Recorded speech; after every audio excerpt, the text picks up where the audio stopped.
Hello and welcome back to another edition of the It's Not Orange podcast. The international break is over and Blackpool are back in action. I'm thoroughly looking forward to the game despite Blackpool's turgid start to the season. I'm hoping for 3 points on Saturday, but helping us preview this game is Northampton fan and part of the It's Not Cobblers podcast, sorry, is Danny. How you doing, buddy? How you doing? You all right? Good to see you. Yeah, good to see you too, buddy. How are you feeling? All right? Yeah, well, good, thanks. Yeah, it's weird going into an international break when it's us having 3 players out as well internationally. It just never happens. It's usually the other team. So it's been it's been felt too early, I think, to me for an international break. Probably because we just won back to back as well. It felt like we wanted to keep it going. Yeah, good. We're probably more pleased than you are to have that international break. But and also joining me this evening is both Kurt and Martin. Kurt, how you doing? Yeah, not too bad. I absolutely despise the international break. They should make them play it in the summer. Although I would have quite happily had a season-long break and we start again next year, to be honest. But yeah, back to it on Saturday. I just away from Blackpool Northampton for a second. I thoroughly enjoyed the 5-0 victory midweek. I thought it was one of the best England performances we've seen for a very long time. So I was kind of happy that game happened because it gives me a little bit of hope moving forward. So not that we don't have blind optimism anyway, but. Mark, how are you, bud? I'm good. Yeah, I hated the international break after watching the Andorra game because that was if stick it where the sun doesn't shine. If that's international football, but you're right. Tuesday was superb. What a solid, horrible place to go. They played really well, didn't they? So that was chalk and cheese, wasn't it? But yeah. Apart from that, all good. Yeah, absolutely. Well, we'll get straight into the preview then. Kurt will open us up with the first question. Kevin Nolan's still there from when I think we spoke last year, didn't we, about Kevin Nolan? Bit of an interesting choice. Obviously consolidated to keep your League One status last year. How is it going into start of this season? What sort of the expectations? Obviously some mixed results, but you've not been battered by everyone. You've not thrashed anyone, so it looks a relatively solid start. Yeah, I mean, he came out of nowhere basically last December. I think we were all lining up and ready for Andy Woodman to take over from Bromley. Obviously, former keeper of ours. We thought he was the front runner. Kevin Nolan seemed to come along at the last minute and nick it. But slowly, it took him a while to get going, but he did keep us up. Had us produce one of our best performances ever to win 4-0 at Peterborough in the derby, which we never do. Every season we'll lose to them. So to go there and do that was incredible. So that brought him a lot of time anyway. And over the summer, I think he's been quite realistic about where we are and what we are as a club compared to others in League One. We're not going to splash loads of money. We can't do that. We haven't got wealthy owners to do that.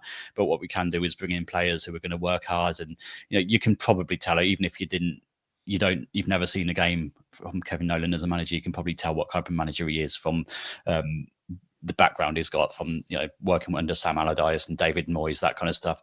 The players that he brings in are going to be working hard. They're going to buy into what he does, and that's the type of players he's brought in. Is that to look around for players? He's had to draw a line under some where we've put bids in for and teams have asked for more. The market's ridiculous at the minute, and the amount of money being splashed around elsewhere in League One is mad. But he seems to have kept quite a level head through it all, and is saying if a player doesn't want to be here, then we move on. And I think he's worked his way down quite a few lists to get some of our players, but he knows what he wants in his players, and he knows what characteristic he needs in his squad, and it's slowly starting to come good because there was a lot of turnover in the summer, and we're just starting to see the last couple of games it's starting to come together a little bit now. Talk to us about your transfers, because I had the pleasure of being on your podcast earlier on, and we were talking about our transfer. We were talking about players I'd forgotten we signed. We signed that many, but seriously, some of them I wish I could forget. But how Jordan Thornley and Terry Taylor in particular are two really good. I mean, we all know about Jordan Thornley. We talked about him on your pod, but how have they been received, and what's the transfer window ended up like for you guys? Yeah, I mean, we got a little bit done early. Terry Taylor was a little bit late in the window, but he's obviously was with us last season on loan. He was superb on loan from Charlton last season. I think we were all sat here wanting him to come in as a permanent, but we made do with him on another year's loan. He apparently really wanted to come back, which we were all a bit surprised by. Like, people actually want to come back here. But we've got a good setup in the club at the minute, I think, with loan players. The likes of Kieran Bowie have come through, Mark Leonard's come through in recent years where they've wanted to come back for a second year. So there's something right, like something within the coaching staff is spot on with the loan players that come back. So they've got all of the players have good attitudes and we develop them well, and we're starting to get a little bit of a reputation now of developing loan players. And yeah, he's another one. Terry Taylor was brilliant last season. He just gives us a lot more control in the midfield. He's got a lot of know-how, a lot of quality, can open up defences. So we're really pleased to have him back, because I think we needed a little bit of continuity with the amount of players that left. We had quite a big turnover in the summer. So to have somebody who knows the club well and can kick straight back into how he was before is really positive. Did you get the players you wanted? Do you feel you're short or I think we're just a striker short. I think we've got Ethan Wheatley in there, who's become the out and out striker for us. We play one up front. We play two players in behind him, but he's the out and out number 9, if you will. He was playing with Salford last season, didn't get in that much, didn't play a lot of games, so they wanted him to step up to League One level. We were a little bit dubious at first because obviously we hadn't seen anything of him, but I think he was being flogged a little bit early on, and it was probably not really fair on him to get as much stick as he maybe did in the first couple of games. But because we had no other options, it was all piled on him. But the last couple of games, he produced a brilliant finish against Exeter from an angle. He's adding a lot to his game already from what we can tell. He's got that kind of work rate that we associate a lot of players who come in for us, like that we talked about Bowie earlier. And he's gone on to playing for Scotland now, whatever you think to that level. But he's really kicked on. But he's got a similar kind of attitude. And against Orient, he tracked back 50 or 60 yards to make a tackle in the away and just roared. He's that kind of player who he's buying into it straight away, and he's got a lot more to his game than just the goals. Hopefully he can add a few more goals as well, but he's got a lot of and a good energy about him. And we've got Tom Eaves as backup, but I think he's going to be more one that if we're a goal down in a game, we throw on, and he's been there and done it. He'll get his head on something late to try and rescue something. I think that's where he's at the moment, coming back from injury. But maybe that's the only thing we really missed out on, I think, is another striker that's got that League One quality, but hopefully Wheatley develops into that. Sure. I was going to literally ask it as one of my questions to follow on from that, but you've talked about Ethan Wheatley, but what kind of striker is he? You said he's fairly energetic, but what's his type of game and how has he started to develop within your squad? Because I was quite intrigued by the signing when you got him. So it will be interesting to see how he plays against Blackpool, of course. Yeah, it's pacey. He's got a lot of pace. It'll close down the keeper and the defender quite quickly. I think we've started to work to his strengths a little bit more now, where we're playing him in through the channels a little bit more. We were at Wigan on the first day of the season. It seemed like we were just booting it long to him, and at Stevenage as well, when they've got what's the other guy at the back who no one likes, Pierre Gianni. Yeah, they've got him and another giant at the back, and we're just lumping it long to Wheatley. He's just going to get eaten alive by that kind of player. So we've started to work out how to play it through to him a bit more now. A bit more of a pacey striker than maybe we used to, but he's hopefully going to add goals to that as well. Yeah, you've already alluded to a couple of those performances, but recently back-to-back wins with a notable victory against Leyton Orient in your last outing. I don't know if it was a typical snatch and grab type performance, but from what I understand, you were pretty solid and consistent throughout the game. So quite a difficult start to the season, a few losses and draw added into there, but obviously more recently you've got room to be positive, and that's why probably the international break came at the wrong time. But I would assume you're very happy with how the season's gone so far. Yeah, absolutely. I think the win over Exeter was so important to get that win. It wasn't a spectacular performance, but I think Exeter just didn't turn up very much on the day, and we scored a couple of early goals and shut the game off after that. Just we needed that 3 points to kickstart the season, to get the fans on board. Leyton Orient was a little bit different in the fact that we really fought for it the entire game. We're closing down. We were first at pretty much every second ball that there was going, and if we can keep that up, that's the thing that's going to make us competitive. We're not going to be able to splash millions of pounds on players to bring in the quality, but what we are going to be able to do is to fight and to battle teams, and that's the type of signing we've made, that there all seems to be working on the same hymn sheet. It's obviously not going to work all the time because we've got a lot of quality in this league, but hopefully it'll be enough to keep us in and around where we are now, which will be a decent finish again, I think, for us. Danny, I was just looking at your results where you seem to have changed formation from like a 5-3-2 to like according to the stats anyway, like some sort of 3-4-3 type formation. So how is that actually like looking out on the pitch in terms of setup? Because a lot of your game's relatively tight, right? 2 goals in maximum in all of them. Difference.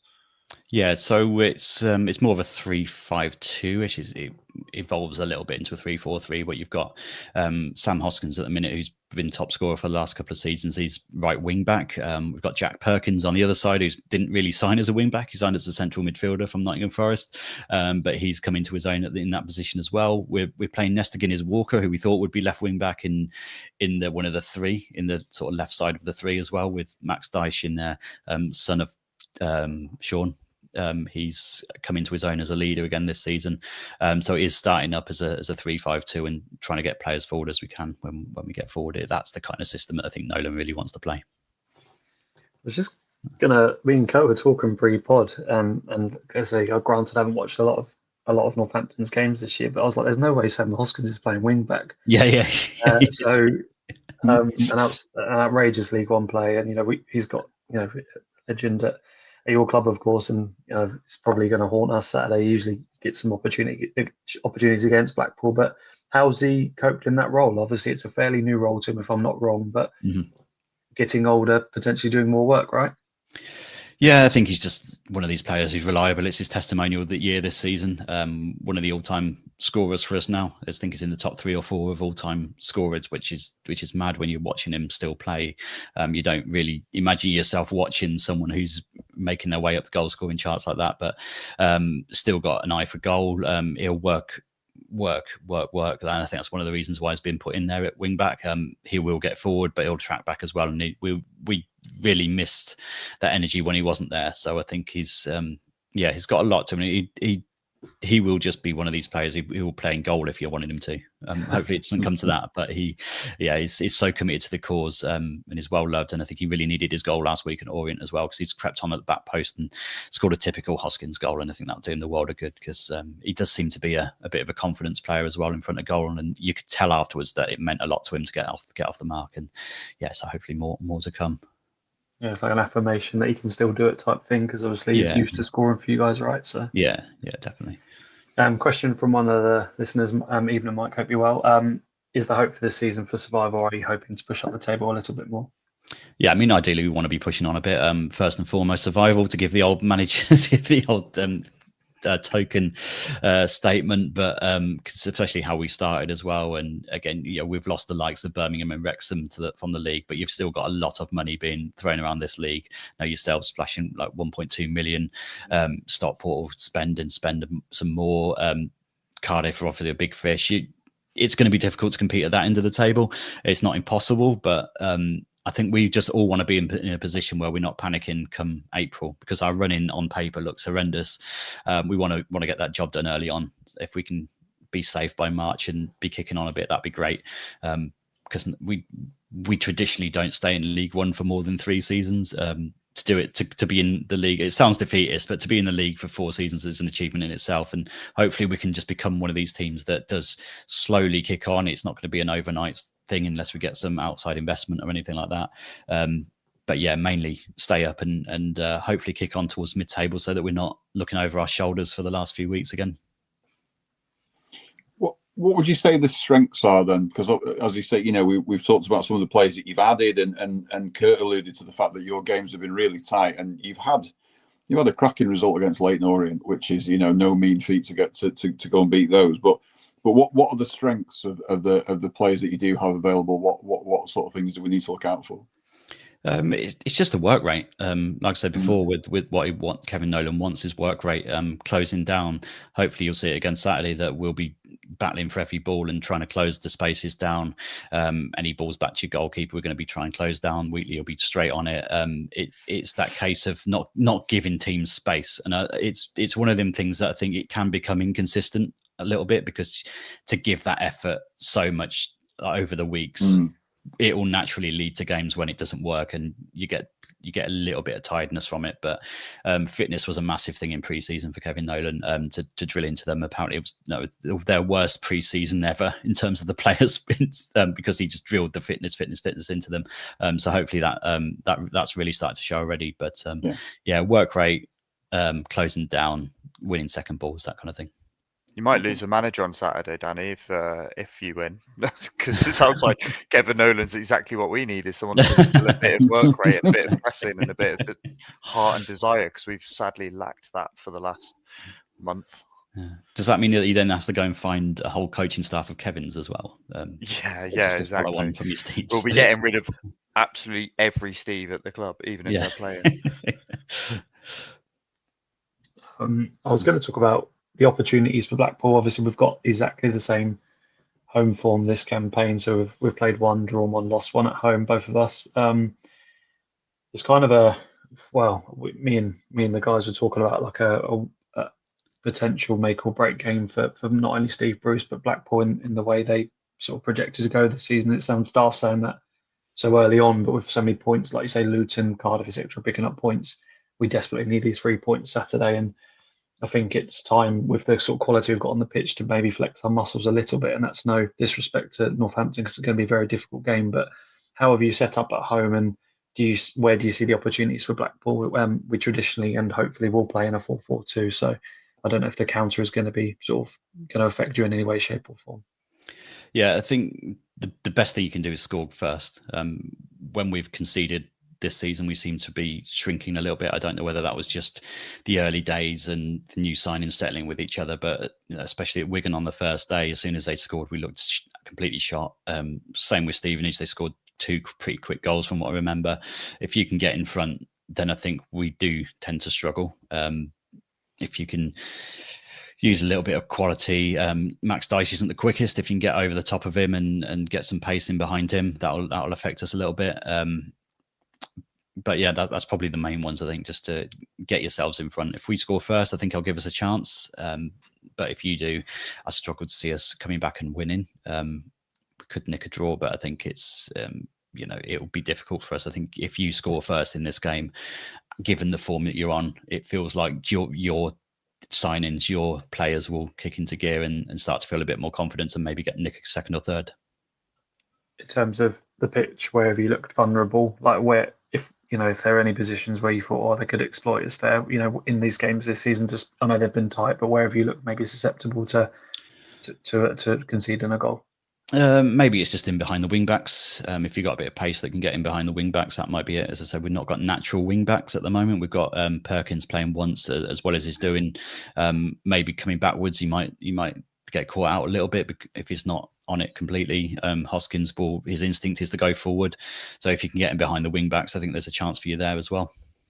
Getting any kind of pace as well, I think we tend to struggle against. So which I think you've got in abundance. So that's where I worry a little bit for Saturday. Have you got any sort of sparks of creativity? Someone that can do something out of nothing? When you look at the team, obviously Hoskins a bit of a goal scorer, but I don't remember thinking he was too creative. Where does that creativity come from? Yeah, I mean, we've spoken about Taylor already. He'll be the one creating stuff, but we've signed Tyrese Forner over the summer, who is everybody's fallen in love with. Thankfully, he was on a free transfer. We got him. He's our player. He's not a loanee, but he's one of these players who gets the ball and I don't think he knows what he's going to do with it. So how anyone else is meant to know, I don't know. But he's so unpredictable. To be fair. But he's one of these players who when he gets the ball, you don't mind him making mistakes because he's so positive with the ball and he wants to do something with it. He's got so much skill, so much talent that he's the one that can create something from midfield. Taylor will sit there and do the passing and the clever stuff. Forno will get the ball and run half the length of the pitch, and who knows what's going to happen after that. But we've completely fallen for him. We love him. So he's the one you got to watch out for, I think. If he's got the ball, who knows what's going to happen. Yeah, you can't fall in love with loan players, but once that's it. Yeah. Any other questions, gents? From me, so it's Saturday kickoff at 12 o'clock. So yeah. I feel like everybody's a bit lethargic about 12:30 kickoffs on a Saturday. Yeah. It's not fun, is it? No, we were saying that earlier as well. So. Yeah, only an hour and a half away for me, but the guys coming down from Blackpool will be a bit drained from getting up early. Yeah, Any questions for you, Martin? we were saying it earlier that yeah, it's a long trip for you in a 12:30, and it might take till the second half for anything to actually start happening because international break as well.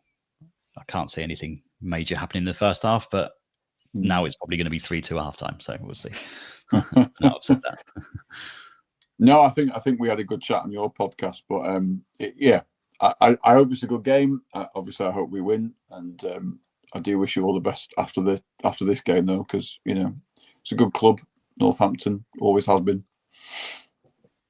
Yeah, Danny, do you have any questions for us before you leave, mate? I know you've just done the preview of Martin. Yeah, no, we've just done our preview show, so no, all good. I think no, it should be a really interesting game. I think it's a team like you with real quality. I think the main questions that we'll have is around what it's like if we take the lead from the visiting fans' point of view. I think it's probably helping Steve Bruce and his staff that it's away. If we came up there and took the lead at Bloomfield Road, I can imagine there being a bit of mutiny in the stands, but maybe away from home, it might be a bit more positive from your side of things. If we do go in front, it might not be as brutal as it might have been up there. Wow, there won't be too many of us there, so you might be able to see a full tantrum from me when you go 1. Throws his hat in the air, leaves. There's been a few stills for me with my head in my hand so far this season, so there might be a few more clips of me leaving after 20 minutes.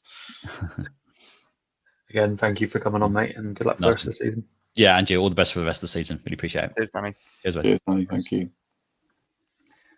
Right, gentlemen, let's catch up on all things Blackpool in the last couple of weeks then. I think notably there's a few things to talk about, isn't there, Martin? But aptly named Steve Bruce left testy. It's a new comment, so welcome to the podcast, mate.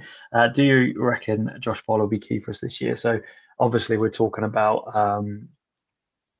the man that signed, and I'll get both your opinions on it. Of course, being Josh Bowler, I don't think, despite his past with the previous club down the road and having quite a few clubs already, as already alluded to in interviews, Martin, after listening to him and after sort of watching his old videos, and whilst I understand his interviews, are always going to be, enthusiastic and happy, he seems to have some genuine joy for being back at the club. And I, for one, hope he can start every single game he possibly can, and two, hopefully we see sort of a re-emergence of the first Josh Bowler we saw. But how are you feeling about, first and foremost, having him back on a permanent transfer? Really happy, and I was really surprised, and obviously we saw that he got released by Forest earlier in the day, and it's just great to see him back. I just didn't see it. I didn't even contemplate it. I just didn't think that it looked like he was going to Reading at one point or whatever, but I just didn't see it. Wasn't even in my mind. So I'm really happy, and he looks so happy to be back, doesn't he? He looks like relieved. Like he had something, he lost it. He's gone to other clubs. It's not worked out for him. He was saying on Radio Lancs yesterday that he's not played in his proper position for a couple of years. So to get him back here, he lives down the road from me. He's really comfortable living round here. He loves it. I just think it's a signing that makes sense, and he just looks so happy to be here. So I'm really excited. And at this level of football, if he's on it, then he's too good for League One and really should be absolutely tearing it up week after week as long as he's playing. So really happy to get him back.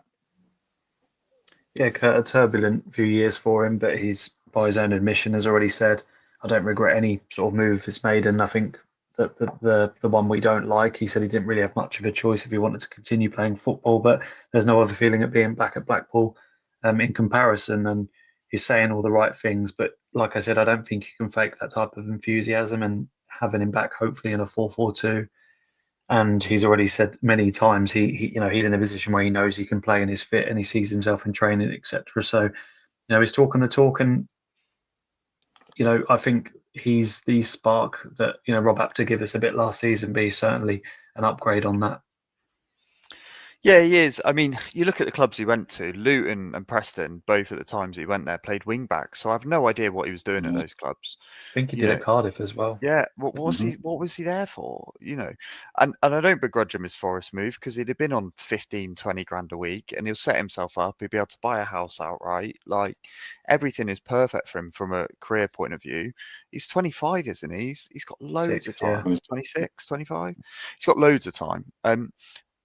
You know, the thing for me for this weekend, him, and I think the other thing that we haven't spoken about is Mr. Banks joining as well, because I think Give me a chance, he's mate. It's my first well, question. yeah, but I think my point is that both of these players are players that will pick the ball up and drive and do something different. Yeah. You know, for me, Bloxham's a bit one-dimensional at times in what he does. CJ he's at the bottom pits of his confidence, so the days of him picking the ball up and driving at defenders just doesn't happen anymore. And he's not even giving us a 3 out of 10 performance so far this season. So what we need is wingers that are coming in with a fresh sort of slate. The one thing I would say is that he's going to have a fullback behind him who I think is showing signs of being excellent, you know, and if he's bombing on and getting up there, that's just going to give Josh more space, more time, more freedom to get at players. Northampton are going to play a sticky formation on Saturday. It's not going to be pretty, you know, and like he said in the chat, you know, they're all going to have to be up for the fight, because I've said it 1,000 times. If you're not up for it at this level, you lose games. And that's what's happening this season. We're not getting up for games and we're losing them. Doesn't matter what quality's on the pitch, you know.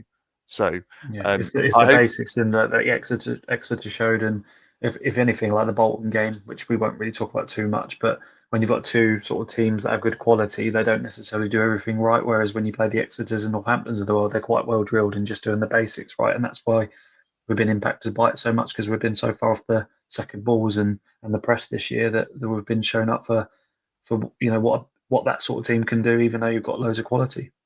Yeah, and Saturday's an opportunity to play people in their bloody positions. You know, you're playing the right people in the right position with the right quality. I think he's got a full squad, hasn't he, pretty much? I mean... Yeah, well, Horsfall hasn't been in any pictures, but he said he was training before the Bolton game, so maybe -1, but there's no excuse. There's no excuse on Saturday. There's no excuse. You lose the game, I'm sorry, but he has to go.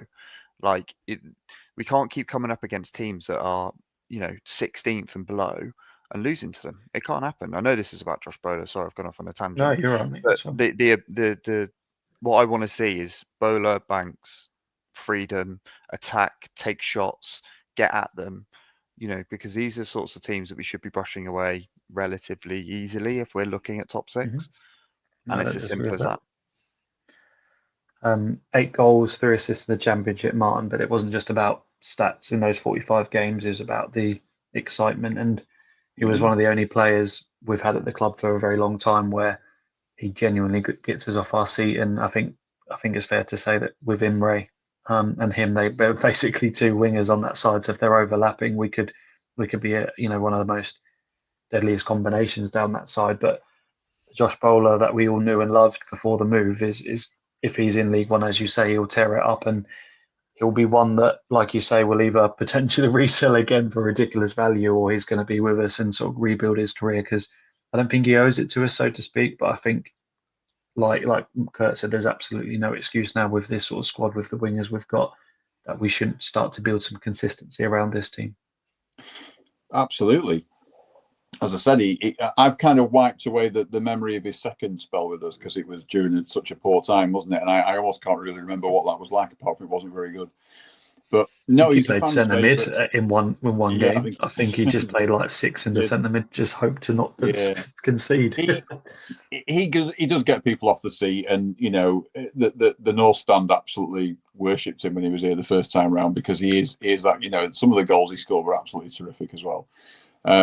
But Kurt, and you guys are absolutely right. The wider picture is that when we sign a player like him, it just piles the pressure on. You've got to integrate him into the team and get the ball to him and get him playing, because he can't be a spare part in this team and at this level of football. He's got to be utilised. He's got to be used. And when we there are absolutely no excuses. That the level of investment in that squad is significantly better than 3/4 of this league.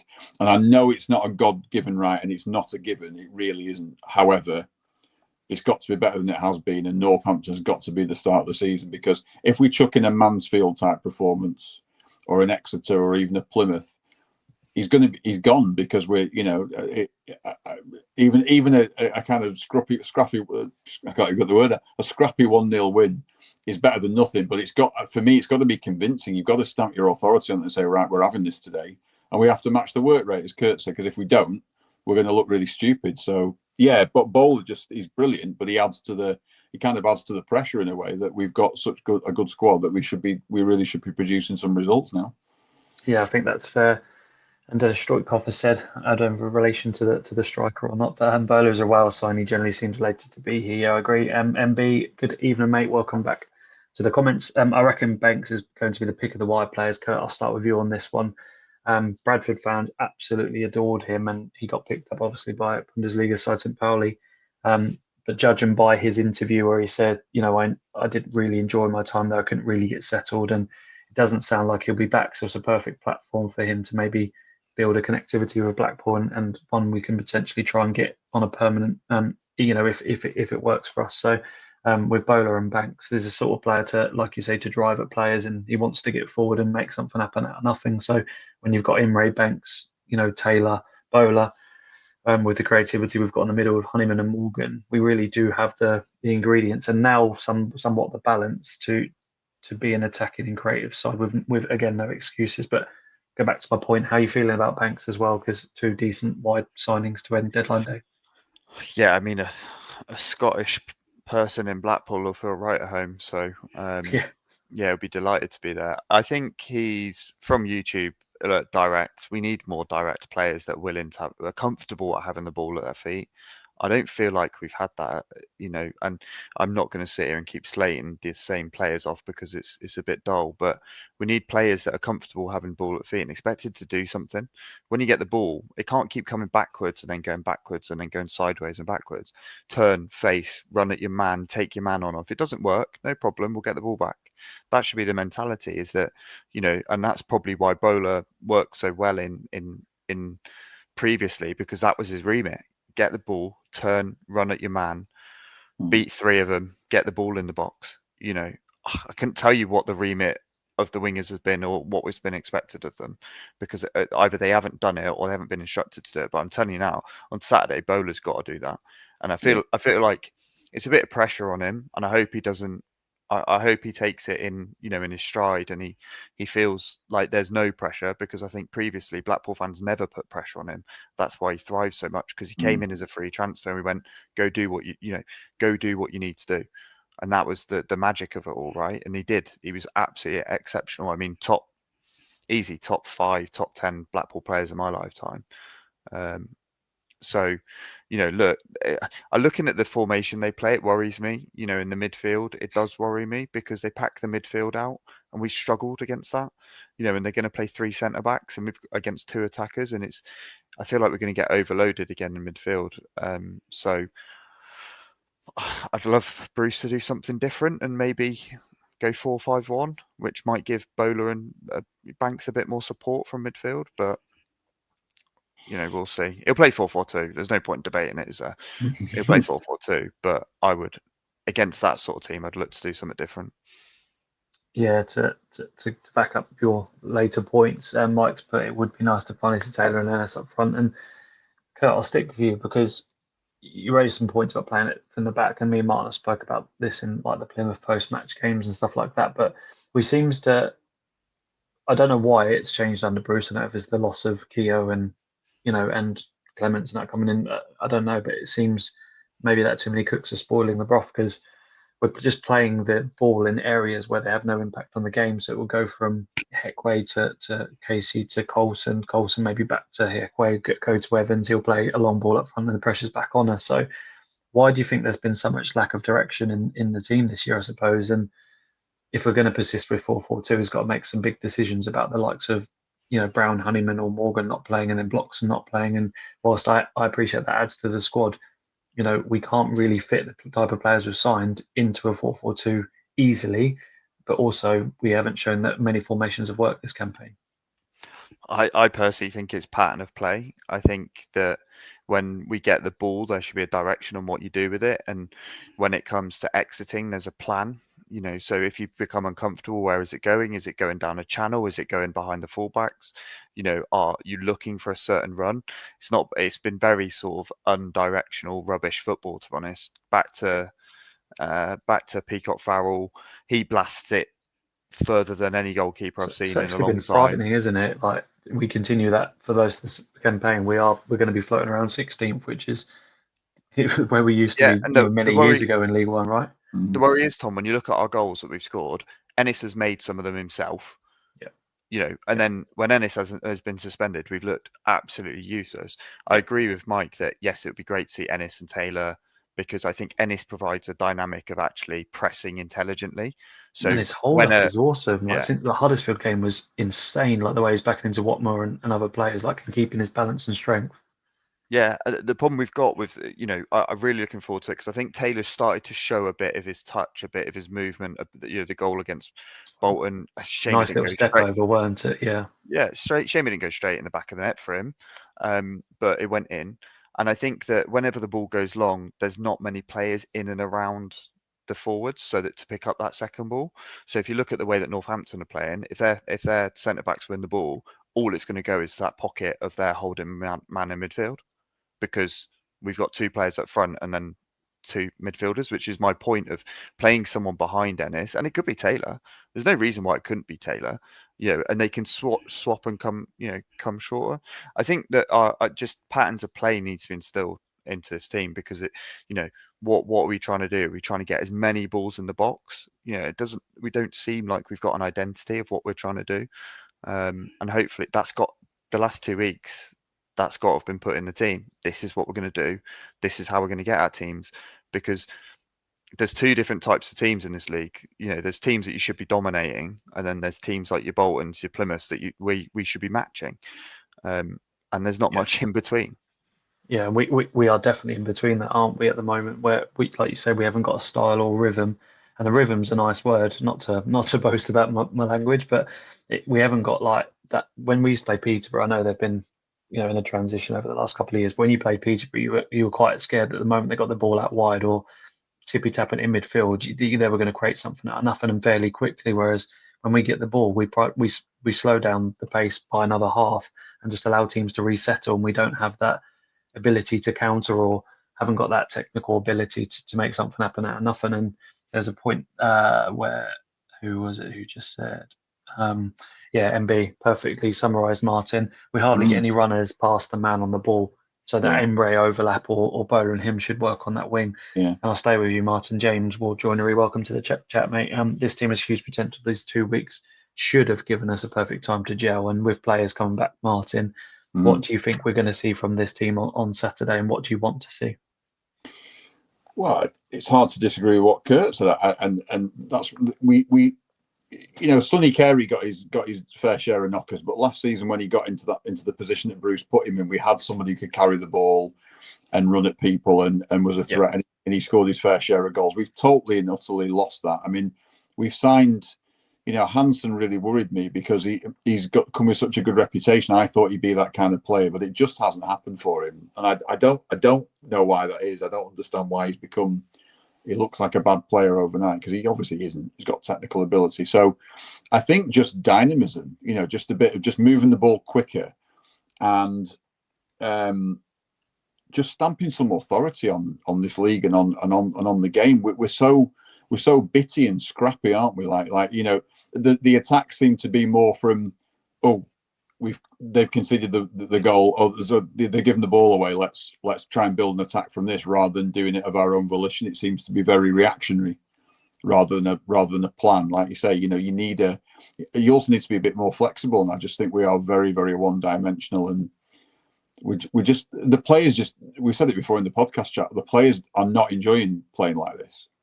So, but maybe a win, a decent win against Northampton, and people would see the light a little bit. But they look restricted to me, and that they're just not really enjoying it. And if you're not enjoying something, it's very hard to be at your best at it. So I think just a performance with energy, where we're not just sort of pluckily trying to compete with Northampton, we should be absolutely dominating them, in my opinion. I don't mean that because it's arrogance. It's just you expect better with the squad we've got. Most teams, 2/3 of the teams in this league would want our squad, I think, if not more. So we need to see more. Otherwise, it's not going to end very well, is it? No, Kurt, did you want to talk about the team that you'd want to play on Saturday? Because you said you've got exactly what it should be on paper. I'll be getting the job after Saturday. I don't want Simon to listen. You can't. You're not called Steve. Yeah, true. I might get us winning football though. That's not fashionable. Yeah, I think you're probably going. Anybody would choose probably a different goalkeeper, but he's probably going to stick with Peacock Farrell. Imre, I'd love to see Horsfall back. I really hope he is back. I think that is so important to our season. I think Horsfall, Casey, Coulson might be maybe not controversial. Morgan and Honeyman, I know they're kind of relatively similar players, but they put a lot of energy in, and they've both got a good pass, and they kind of, I think, might complement each other. I think Morgan likes a bit more of the responsibility in midfield. And I think Honeyman will be happy to give him that because he'll be buzzing around, flying into tackles and winning the ball back. And then I think you've got to go Bowler and Banks on the wings with Taylor and Ennis. I think I'd get Taylor to drop in a little bit though.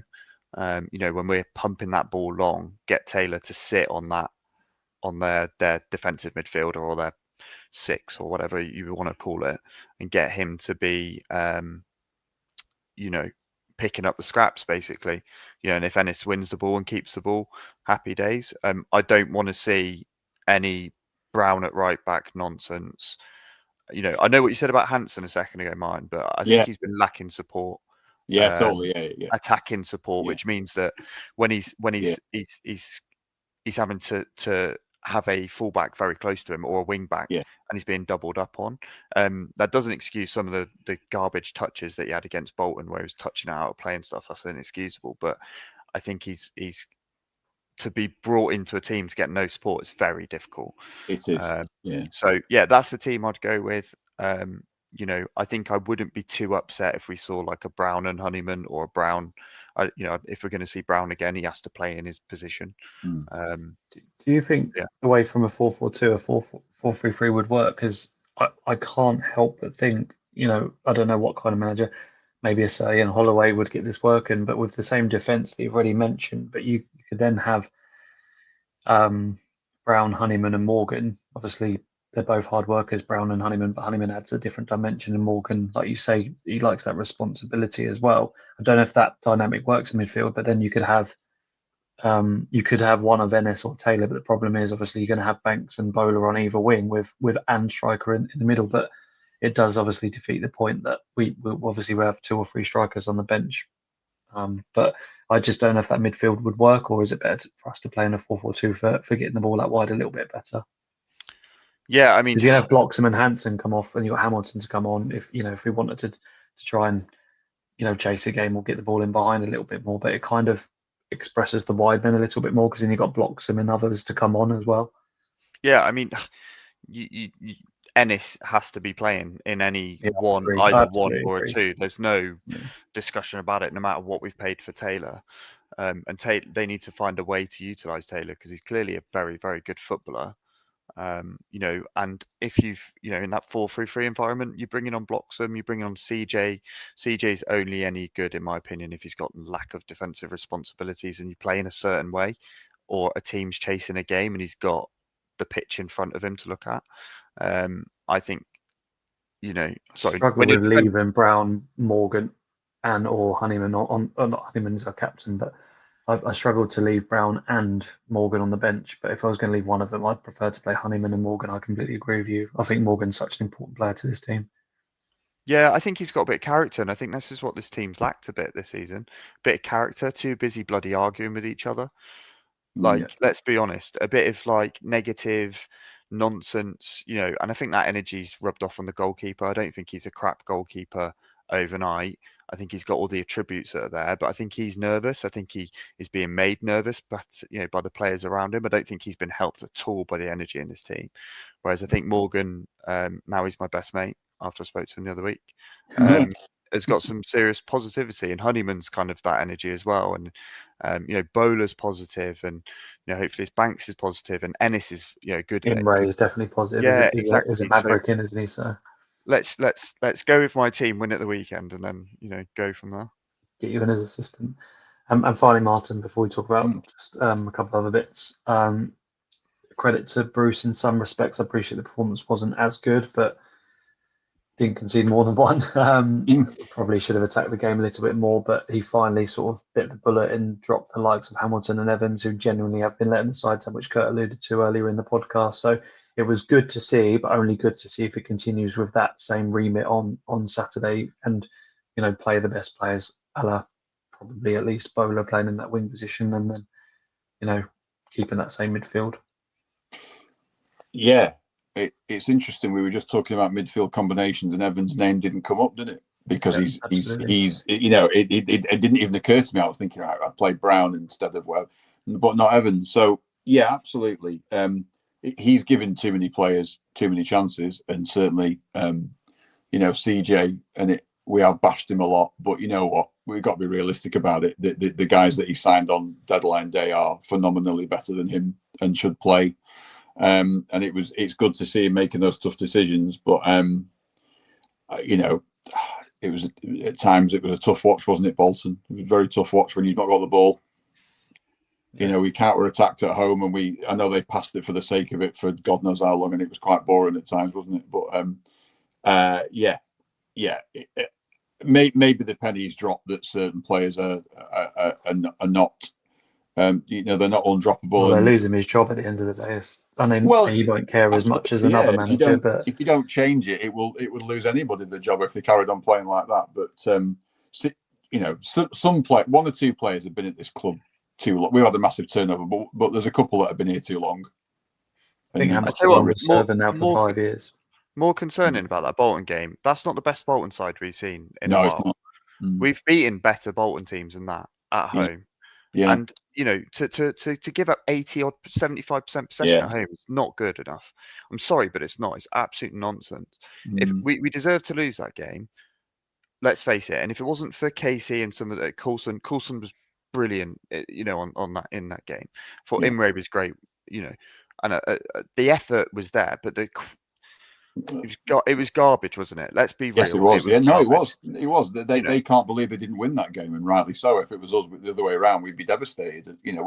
Luckily we got saved by an offside flag, but it was offside. To be fair, it was offside. I know it was, but they definitely were better than us. And you remember 2 years ago when we played them and Beasley scored and we beat them 3-1. It's because we had a go at them, and that game we were unlike most games. Won it in the end. We're up for it. 4-1. Gabriel got at the end. But we were kind of happy to let them play in our own backyard, hit them on the counter attack, and in the end, Bruce seemed quite happy with the point. But I wasn't happy with the point. I was glad we didn't get beat, but that's not much of a consolation, is it? So no, I agree. It was a step up in terms of effort, but that's a basic, isn't it?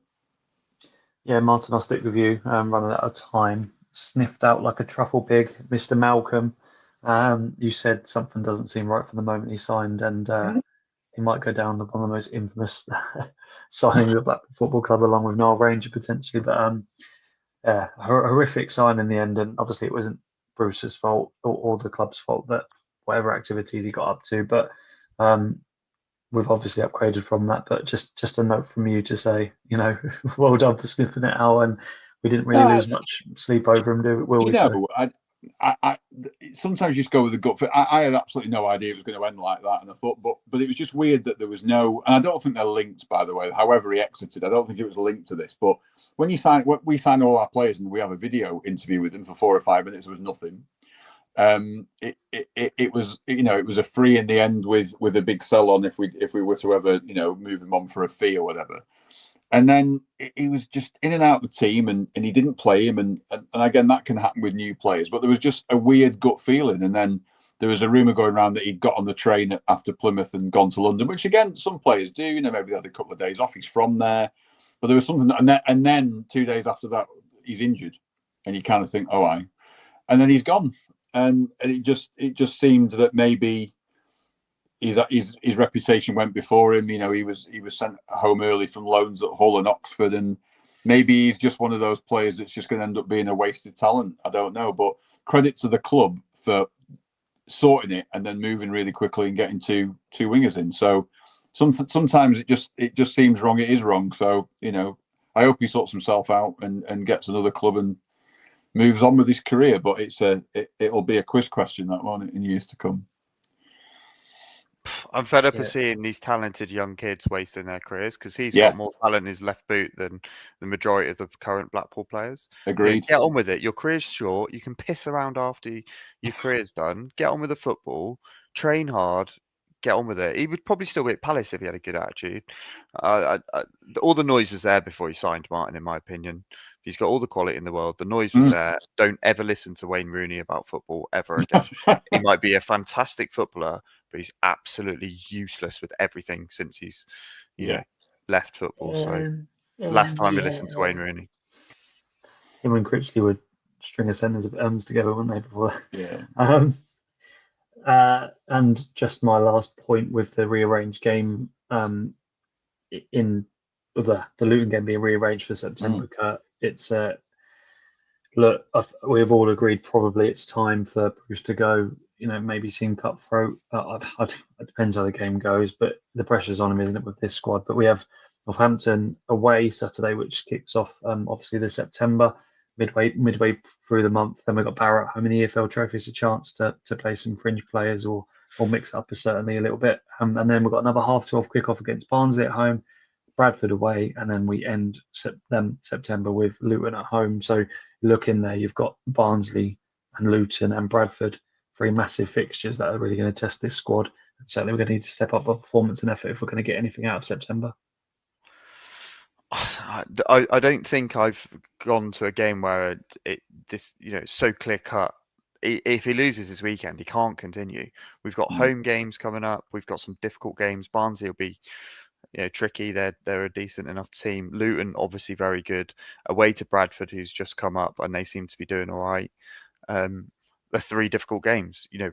It's screaming to me of needing a new set of eyes on these players, because he's not getting it out of them. I personally really like Bruce. I'm not desperate for us to lose. I'd rather we won. I'd rather he turned it around.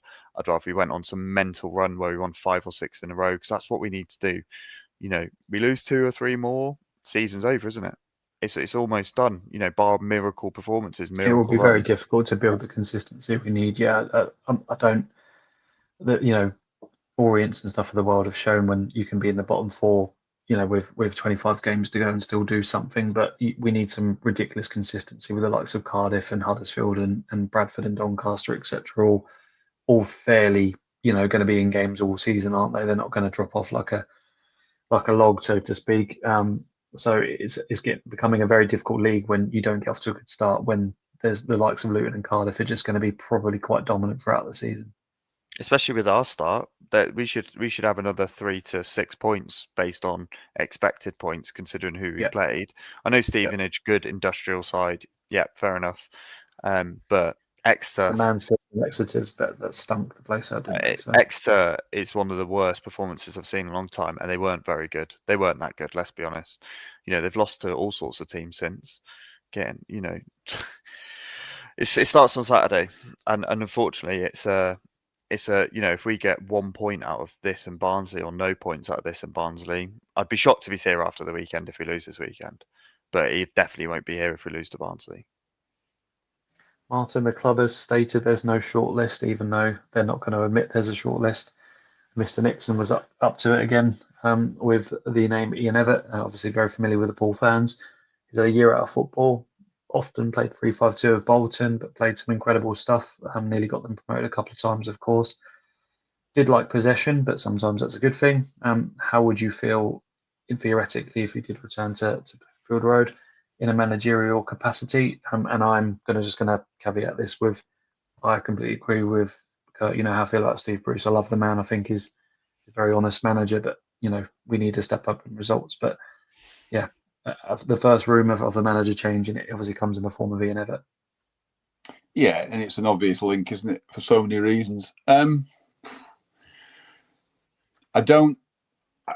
I think that when we did the podcast, the preview with Bolton the other week, I think he was extremely fair about Ian Evatt and said that quite rightly he gets too much of a bad press from Bolton fans. You know, he won the Virtue Trophy, he got him promoted, he got him to a playoff final. Okay, they didn't turn up in the final, but could easily have been a very different story. And I think his legacy at Bolton, it deserves a bit more credit, and maybe eventually it will get it.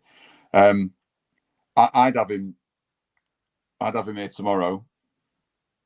I actually really wanted the club to make this. I've made no secret of it now. I don't. I think we're just going backwards. And I wanted the club to make the change in the transfer, the international break. I know that was never going to happen. I get it. But if we were to scrape a 1-0 win against Northampton, but there's no difference in the performance, does it just delay the inevitable? I don't see a big sea change where we should do, because with the squad we've got, there should be a transformational, thing taking place in the pitch where it all of a sudden looks different. But I'm just worried that we are a bit one-dimensional, and we might have run out of ideas with this current setup, and we do need a fresh pair of eyes, like Kurt said. So if you give me a magic wand and said I could swap them tomorrow, I'd do it. We need a progressive young manager. I'd love Steve Bruce to stay and go upstairs, because clearly but I don't think that's going to happen, is it? I think he would probably. I don't know. It's all speculation, isn't it? But Ian Evatt's not the only person out there. But if you were to offer me a swap tomorrow, I'd take it immediately. But that's just me. But Kevin Nolan sounds like a great option.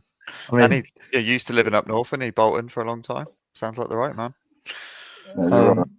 And again, a very theoretical question, Kurt. Yeah. But how would you feel regarding the rumour that Ian Evatt potentially is on standby? Let's just call it, like I said, the rumour for what it was. Journalism, though, Tom, isn't it? I could put myself. Essentially, I'm just journalist on messaging out what I was seeing. Ex-Blackpool, Charlie Adams probably on the list as well, and so some other people. And Neil Critchley's also on the list. Imagine Neil Critchley, Mark III. Deserves another.